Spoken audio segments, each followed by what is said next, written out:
Olá, estamos retomando nossas atividades depois de um mês de férias. E hoje eu venho então apresentar para vocês as novidades para esse próximo semestre, aqui do Morada. A gente começa falando de um blog que vai ser alimentado por uma certa constância que se chama Ruminação.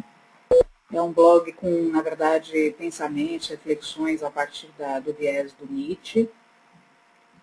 Eu tenho postado alguns posts aqui, como vocês podem ver, e deixo então como indicação para leitura Ruminação, né? Na verdade cão, sem o C cedilha e o tio.wordpress.com, né? Que é um site bastante tradicional já de blogs, né? E ele vai sendo alimentado. Provavelmente esse mesmo blog vai ser alimentado por algumas discussões que um grupo de estudo novo que eu estou viabilizando esse semestre, um grupo de estudo que vai se chamar Episteme. Tá? É um grupo que vai estar então também gerindo discussões e alimentando esse blog, né? Para que a gente possa então estar de alguma maneira divulgando, né, esses pensamentos. Tá? Então fica aí o convite para conhecer o blog Ruminação, né, e poder participar. Lembrando vocês que a gente tem aí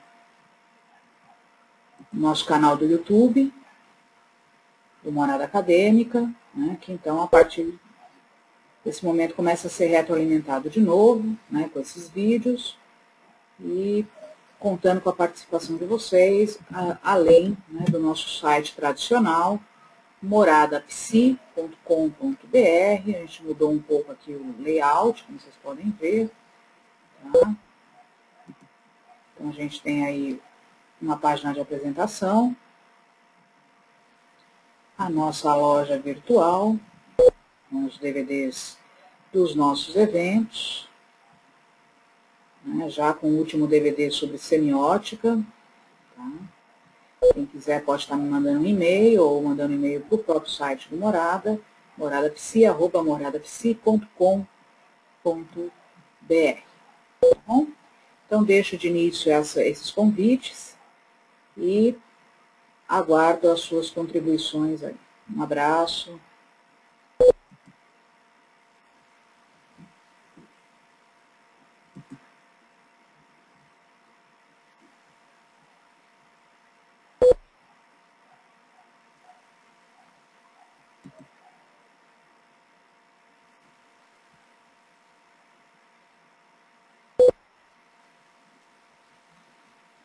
Bom, começamos o mês de agosto. Eu vou estar falando hoje de um dos livros que eu considero um dos livros mais importantes para a gente discutir a questão das matrizes do pensamento psicológico. Estou falando então do livro que é este aqui, né? Deixa eu abrir aqui em qualquer site aleatoriamente para a gente conhecer um pouco da proposta. O livro é do Luiz Cláudio Figueiredo e discute então e de alguma maneira tenta legitimar o porquê, né? Nós temos dentro da psicologia tantas matrizes, tantas vias de teorias e sistemas, né? E é um livro que profundamente discute isso através da apresentação de principais matrizes, né, tais como a matriz quantificadora, a matriz atomicista, a matriz mecanicista, a matriz funcionalista, que eu considero uma das mais importantes no bojo da modernidade para as psicologias, a matriz organicista, né, a matriz ambientalista, nativista, a matriz vitalista, naturista, as importantes matrizes compreensivas, né, os estruturalismos, as matrizes fenomenológicas e existencialistas. Obviamente que para compreendermos todas essas matrizes e a complexidade filosófica e epistêmica que cada qual possui, né, na sua estrutura, é preciso muito embasamento teórico filosófico. Então, uma das primeiras dicas é entender justamente, né, que as matrizes, né, se referem a matrizes fundamentadas em vieses epistemológicos e também filosóficos, né? Então, sem entender, na verdade, essa tríade aqui, né? Ou seja, como cada tempo foi tecendo compreensão de como esta relação, né, de conhecimento se deu entre um sujeito epistêmico e um objeto de estudo que se quer conhecer, né, fica difícil compreender o porquê da diversidade de teorias da psicologia. Então, Luiz Cláudio Figueiredo, que é um autor muito contemporâneo, muito interessante, ele consegue nos apresentar neste livro, né, uma boa explanação filosófica e epistemológica sobre essas matrizes. Então, convido todos a, de alguma maneira, então, a conhecer esse livro. Eu vou estar agora escolhendo alguns trechos e algumas questões que me parecem bastante interessantes, né? E deixo, então, como dica do mês, até para iniciar as atividades acadêmicas, a leitura e a compreensão deste livro, que vai nos acompanhar aí por boa parte da história da psicologia, né? Entender a diversidade da psicologia, né, então faz necessário compreender, né, o que o próprio Luiz Cláudio vai apresentar logo nos primeiros capítulos, como sendo aí também embasado no que ele vai chamar de uma emergência do sujeito, ou seja, da noção de sujeito, né, que é uma noção que, se a gente for falar filosoficamente, tem um grande marco a partir do viés cartesiano, né, de um sujeito pensante e autor. Né? Então, essa é uma das grandes marcas que nós vamos ver, né, da ideia aqui que ele vai logo dizendo, né, uma perspectiva instrumental de administração racionalizada, né, aparece também no projeto da constituição de uma psicologia como ciência do indivíduo. Julga-se necessário, efetivamente, conhecer para fiscalizar, controlar, prever, corrigir, por que não dizer socializar, o egoísmo e a irracionalidade. Então, nós vamos ver que a psicologia, um dos grandes vieses, uma das grandes matrizes que a psicologia vai, de alguma maneira, sendo fundada, é a psicologia como ciência natural do sujeito, né? Ou bem, o indivíduo como um ser único, independente, irracional, né, refratário às leis da ciência e da sociedade. Neste caso, a psicologia poderia ser necessária, mas seria inviável. Ou bem, não passa o indivíduo de uma ficção a ser desfeita, e então a psicologia será também uma ilusão transitória, né, ou se pensa, então, numa cisão do indivíduo. De um lado, um indivíduo para si, né, e de outro, um indivíduo que é apresentado ao outro, né, um suporte de papéis sociais pré-definidos. Então, ele começa o livro nos comentando justamente esse forte viés, né, da emergência de um sujeito instrumental, administrado, da ciência natural, e aí ele começa no capítulo 2 a falar da ocupação do espaço psicológico, né. Então, ele vai dizer, a psicologia reproduz no plano teórico a ambiguidade da posição do seu objeto de estudo. Um objeto que se diz, então, que se revela nesse sujeito dominador e dominado, na ideia de um indivíduo liberto e reprimido, né? Por causa disso, na história da psicologia, na ordenação do tempo das inovações teóricas e das descobertas empíricas, só é tarefa razoável dentro dos contornos bem definidos de um corpo teórico. E aí, então, ele começa a apresentar as matrizes, escolas, movimentos, que de alguma maneira, então, poderia, né, nos dar um mapeamento, ou pelo menos nos dar uma primeira visualização dessa diversidade da psicologia. Nós vamos ver que uma das primeiras matrizes que ele vai, na verdade, nos apresentar como imprescindível para esta compreensão são as chamadas o corpo de matrizes cientificistas, né?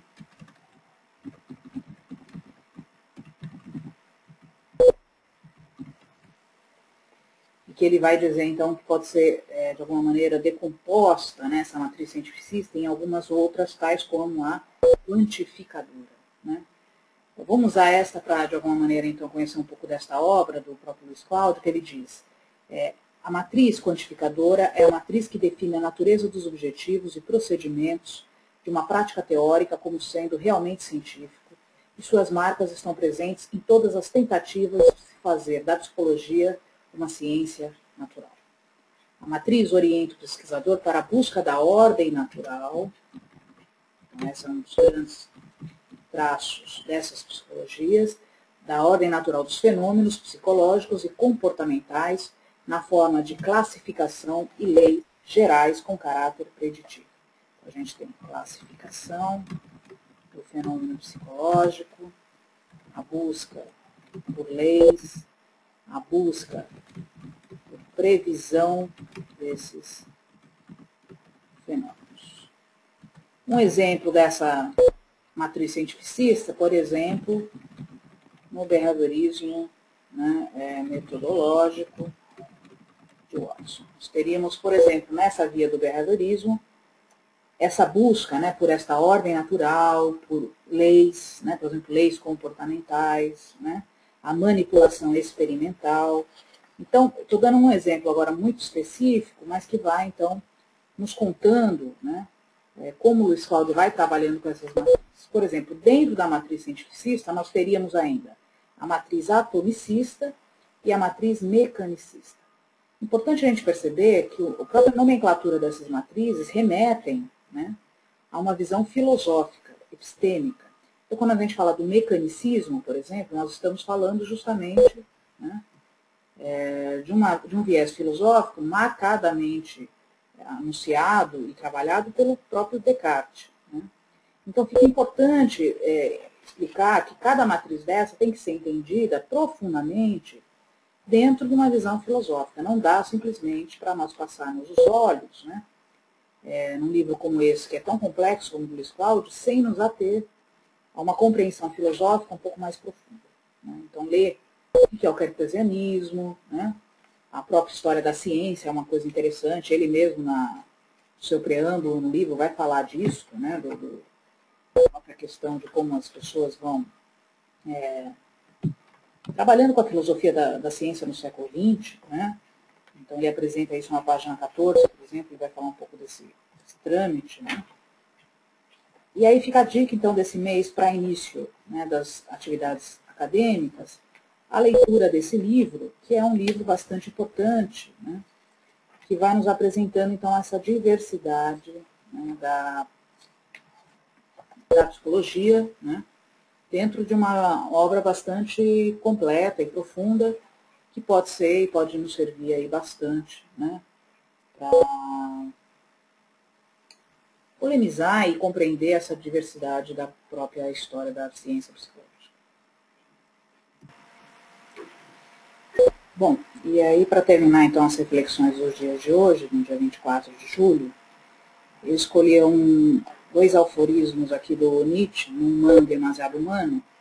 Então vou ler o aforismo 283, defeito principal dos homens ativos. Então está escrito lá, aos homens ativos falta habitualmente a atividade superior, quero dizer, a individual. Eles são ativos como funcionários, comerciantes, eruditos, isto é, como representantes de uma espécie, mas não como seres individuais e únicos. Neste aspecto são indolentes. A infelicidade dos homens ativos é que sua atividade é quase sempre um pouco irracional. Não se pode perguntar ao banqueiro, acumulador de dinheiro, por exemplo, pelo objetivo de sua atividade incessante. Ela é irracional. Os homens ativos rolam tal como pedra, conforme a estupidez da mecânica. Todos os homens se dividem, em todos os tempos e também hoje, em escravos e livres. Pois aquele que não tem 2/3 do dia para si é escravo. Não importa o que seja, estadista, comerciante, funcionário ou erudito. Aforismo 284, em favor dos ociosos. Como sinal de que decaiu a valorização da vida contemplativa, os eruditos de agora competem com os homens ativos numa espécie de fruição precipitada, de modo que parecem valorizar mais esse modo de fruir do que aquele que realmente lhes convém, e que de fato é um prazer bem maior. Os eruditos se envergonham do ócio. mas há algo de nobre no ócio e no lazer. Se o ócio é realmente o começo de todos os vícios, então ao menos está bem próximo de todas as virtudes. O ocioso é sempre um homem melhor do que o ativo. Mas não pensem que ao falar de ócio e lazer, estou me referindo a vocês, preguiçosos.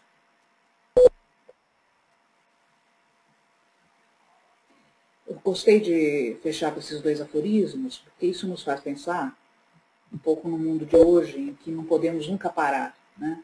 E quando paramos, muitas vezes nos sentimos culpados por estar contemplando, vivendo um momento aí de lazer, né?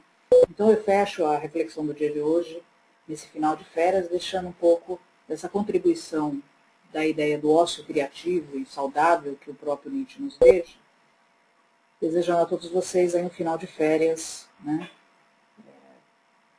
prazeroso, que ainda possamos descansar um pouco, né, e sempre contemplar e pensar e degustar aí a vida. Tá bom? Um abraço.